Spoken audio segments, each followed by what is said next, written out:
Привет! Это 4-й влог в Стамбуле. Пройди со мной по улочкам, музеям и кафе и узнай, сколько это все стоит. Погнали! В этот день, чтобы все успеть, нам пришлось немного пожертвовать своим сном. Мы встали пораньше, собрали все вещи, выселились из квартиры, пошли пополнили карту проездную и отправились на остановку, чтобы ехать в первый музей. Автобусы, в принципе, не отличаются от наших. Единственное, это отсутствие кондукторов и есть USB-порт для того, чтобы подзарядить телефон. Также непривычные наклоны в горку и с горки. В этот день была солнечная погода, поэтому настроение было хорошее, доехали мы достаточно быстро. Да и сам музей со стороны выглядел многообещающе. Так как у нас есть ВНЖ, то билеты нам обошлись по 120 лир с человека. Если вы турист, то билеты будут стоить уже по 300 лир. Площадь музея просто огромная, и по обычаю мы решили идти слева направо. То есть мы просто пошли в самую первую дверь, которая слева, и решили идти по кругу. Для начала давайте разберемся, кто же такой Рахми Коч. Мустафа Рахми Коч — это турецкий бизнесмен. В 2016 году Forbes поставил его на 906 место среди самых богатых людей мира, состоянием в 2,6 миллиарда долларов. Он был сыном Вихби Коча, основателя Koç Holding. Это одна из самых крупнейших и наиболее успешных промышленных групп в Турции.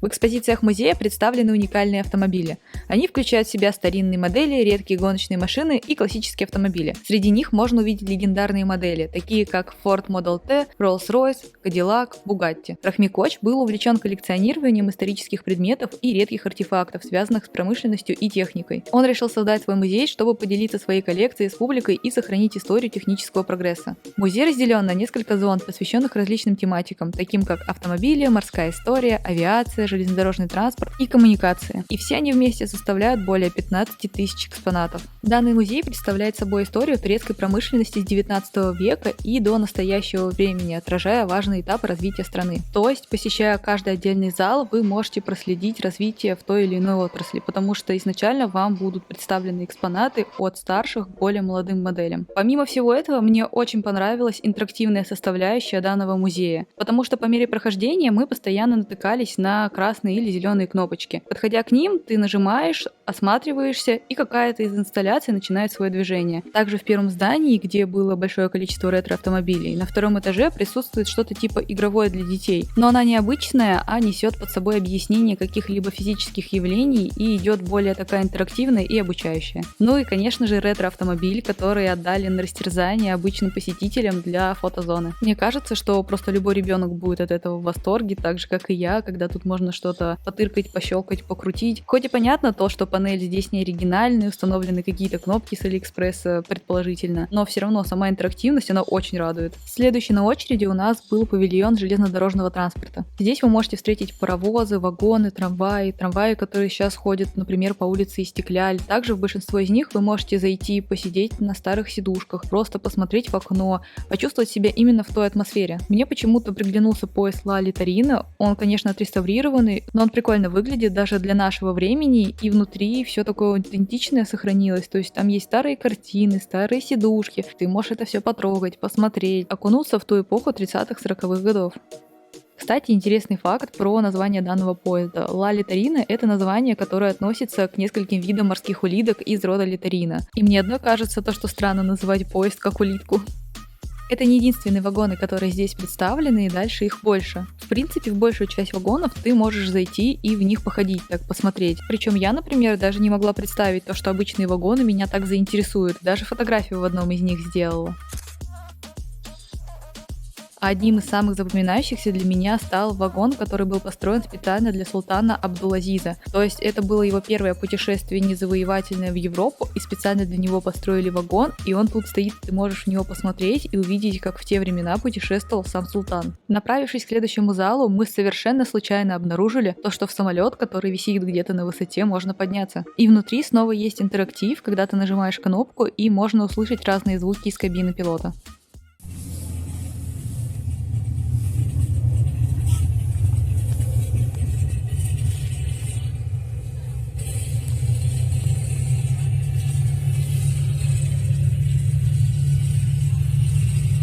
Причем при последующем нажатии звуки меняются. То есть изначально мы слушали звук мотора самолета, а дальше мы уже слушали переговоры с землей. Я, конечно, не очень сильна в данной теме, но, по-моему, этот самолет Douglas, и он 42-го года постройки, судя по описанию.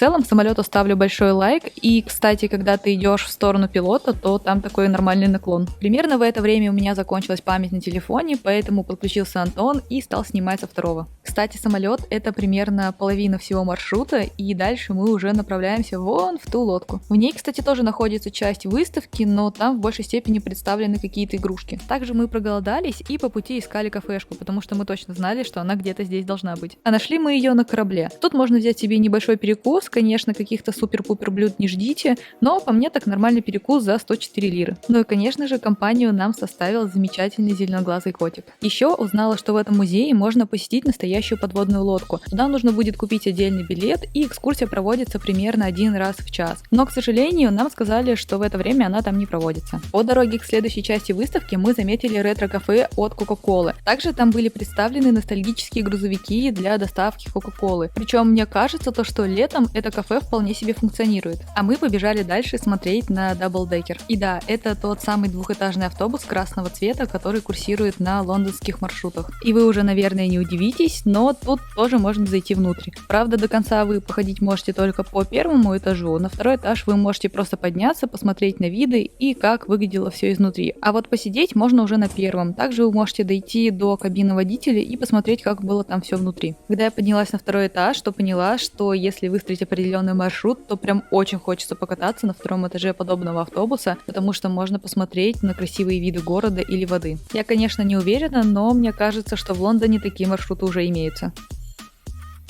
А дальше мы идем под полуоткрытый навес. Там представлена сельскохозяйственная техника, машины, самолеты и техника, которую достали с дна океана. В этой части выставки, конечно, отсутствует особый интерактив. И в машинах посидеть нельзя, и в самолеты прям походить нельзя. Можно так немного заглянуть и посмотреть, что есть внутри, но свободно передвигаться уже не получится. Зато тут можно посмотреть на Волгу, Москвич, Запорожец и ГАЗ. Есть, конечно, и другие экземпляры, но я не особо разбираюсь в машинах, а те, которые я перечислила ранее, мне хоть как-то знакомы.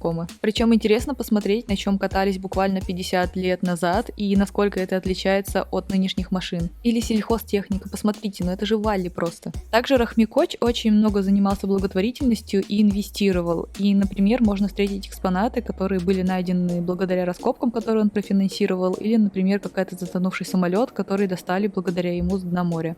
И тут, рассматривая самолет, мы подумали, что это последний экспонат, и можно двигаться дальше. Но вокруг очень много добродушных охранников, которые к нам подошли, и они прям переживали, что мы сейчас уйдем и не пройдем во вторую часть музея, которая находится через дорогу. И вроде как та часть музея, в которую мы сейчас пойдем, была открыта раньше этого. То есть изначально открыли ту часть музея, а в последующем была выкуплена верфь, отреставрирована, и там уже потихонечку набирались новые экспонаты. Тут далеко идти не пришлось, просто мы опять возвращаемся к тому самому пешеходному переходу, и сразу же напротив него есть вход во вторую часть музея. В эту будку вы, кстати, тоже можете войти. У меня даже с нее фотка есть.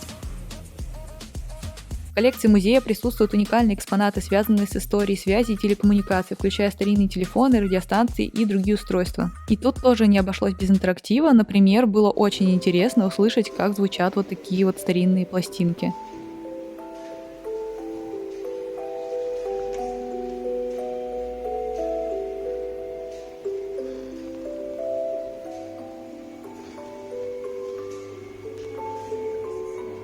Ну и, конечно же, я зависла на тематической выставке, которая рассказывает про развитие фотографии и видео. Так как я проработала какое-то время в небольшом продакшене, то для меня было очень интересно посмотреть, с чего начинались аппараты по созданию фотографий и видео и какие были первые кадры, потому что здесь вы можете увидеть не только аппараты, но и сами фотографии подлинные, которые на них были созданы. Причем Рахмикоч был одним из пионеров в развитии турецкой телевизионной индустрии и владельцем одного из первых частных телеканалов в стране. Тут даже есть фоторужье, прям как в Простоквашино.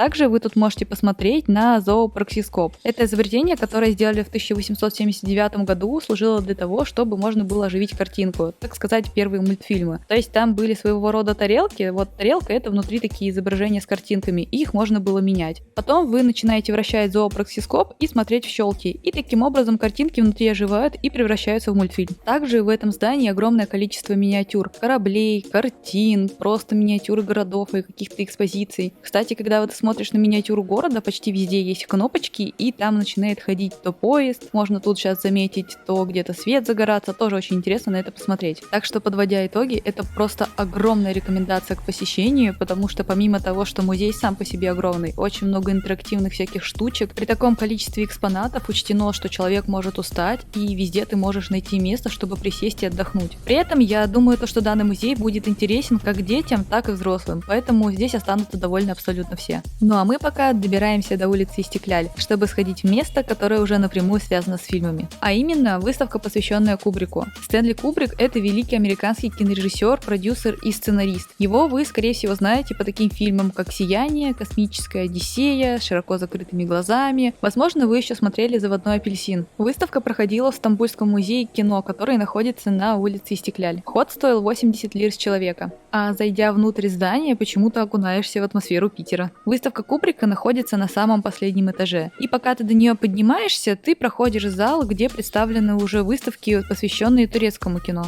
Причем, опять-таки, тут все сделано очень интересно и интерактивно. Например, вот висят картины, ты подходишь, берешь планшет, наводишь на картины, и у тебя воспроизводится какой-то эпизод из фильма. Или, например, дальше ты идешь и видишь огромный стол-планшет, где раскиданы постеры от фильмов. Ты берешь, выбираешь любой постер, его начинаешь тянуть к кружочку, который загорается, и дальше тебе выдается более подробная информация про данный фильм. Также можно взять очки, подойти и посмотреть старые сцены из фильмов в 3D. Или, например, отдельная комната, где раздается телефонный звонок. Ты подходишь, берешь трубку, и тут начинает играть сцена из фильма с телефонным звонком, и ты ее можешь прослушать через телефон.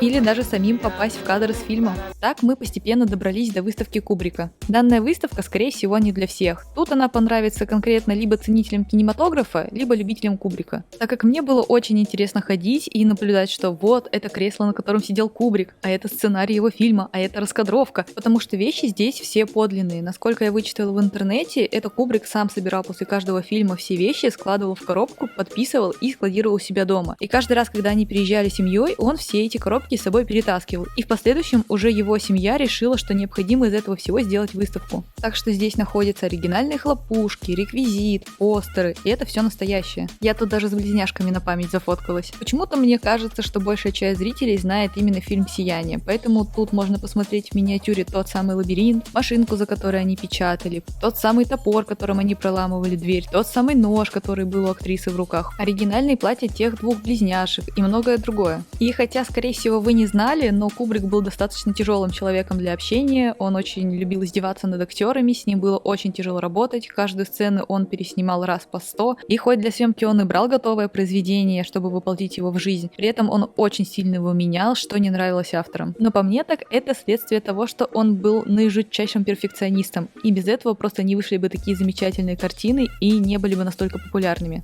Потому что только благодаря таким фанатикам можно что-то изменить в этом мире, так как он мог просто годами готовиться к одной из картин, придумывать новые изобретения для того, чтобы его картинка в голове перенеслась на реальность. И именно он задал тренд симметричного кадра. В общем, как вы поняли, мы ни разу не пожалели, что попали на данную выставку. Насколько я знаю, данная выставка периодически проходит в разных городах. И если вам нравится Кубрик или кинематограф, то советую к посещению. Кстати, мы тут увидели еще один зоопроксископ. Также приятным бонусом была скидка в кафе, которое находится в этом же здании при предъявлении билета. Но мы решили этим не пользоваться, так как заранее запланировали покушать в Тавук-Дуньясе. Это та самая божественная курочка, про которую я рассказывала в прошлом выпуске. То есть данное заведение специализируется на том, что вы можете выбрать где-то 20 вариантов соуса для курицы. Там всегда идут макароны, салат и курица с разным соусом. Но для меня фаворит однозначно барбекю. За такие две порции мы отдали 186 лир и пошли за лимонадом. Потому что дальше пришло время возвращаться к тому, с чего мы начинали. А именно, это площадь Таксим, а мы мимо нее топаем к автобусам, чтобы ехать в аэропорт. За автобус на двоих мы отдали 174 лиры, и, кстати, цена увеличилась по сравнению с первым видео. А по дороге в аэропорт мы попали на красивый закат, так что любовались видами из окна. Ну, насколько это можно сделать с заклеенными окнами. Аэропорт, кстати, просто огромнейший. Это международный аэропорт Стамбула, мы сюда приехали заранее, не просто так, чтобы успеть на рейс, а прям намного заранее, чтобы посмотреть, что тут есть внутри, и сходить в местный музей, который находится прямо в здании аэропорта. И тут есть очень удобная система, которая достаточно автоматизирована, то есть тут нет людей, ты не стоишь не в какой очереди, подходишь к маленькому автоматику, действуешь по инструкции с экрана, отсканируешь все документы, которые он тебе говорит, и тебе выдают билет. Мы, кстати, потратили достаточно много времени, чтобы найти вход в тот самый музей, и оказалось то, что он доступен только когда вы летите международным рейсом. Так что имейте в виду, если полетите сюда из другой страны. Немного удивилась, увидев, что тебе тут могут выдать zip-пакет, потому что обычно в России ты просто все выкидываешь. Тут, кстати, спускаясь по эскалатору, мы видим слева международный зал. Но, видимо, как небольшое утешение, мы нашли небольшую выставку фотографий Турции. И чисто случайно, пока мы шли до фудкорта, нашли треугольник, который, как я понимаю, здесь стоит для фотографий. В нем, кстати, достаточно прикольное освещение. А мы немного взбодрились и пошли на посадку. Предполагаю, что почти все любят сидеть у окошка, и вы только посмотрите на эти огни ночного Стамбула. Тут нас опять кормили теплой булочкой с сыром, помидоркой и соусом песто. Еще нам очень повезло с облаками, мы где-то полпути любовались облаками. Конечно, камера не настолько передает, но в жизни это просто вау. Тут мы уже прилетели в аэропорт Даламана, и, кстати, если вы вдруг не знаете, где находятся автобусы, на которых можно доехать до Фетхие, то вы просто выходите, это сейчас видно на видео, и сворачиваете налево, то есть прямо стоят всякие люди, которые встречают, можно уйти там на такси, прямо есть банкоматы, а вы уходите налево. И видите, там сейчас есть кафешка, и прямо около нее паркуется автобус. Вы просто ищете автобус с табличкой Фетхие, и в него садитесь, тогда проезд вам будет стоить 60 лир. Буквально через час мы уже были в Фетхие, встретили милых местных песиков, так как очень устали, пошли поймали местную маршрутку Далмуж, и вот, наконец, мы вернулись домой. А теперь давайте посмотрим, сколько мы потратили за последний день в Стамбуле. Если вам это интересно, тыкайте на паузу и смотрите подробнее. Также посмотрим, во сколько обошлась вся поездка. Учитывая то, что билеты мы брали из Даламана в Стамбул, и поездка длилась с 4 по 7 января. Также посмотрим, сколько мы смогли сэкономить при помощи Music Card и ВНЖ. Если вам это интересно, то для удобства останавливайте и смотрите более внимательно. Понравилось? Тогда ставь лайк, подписывайся и приходи снова.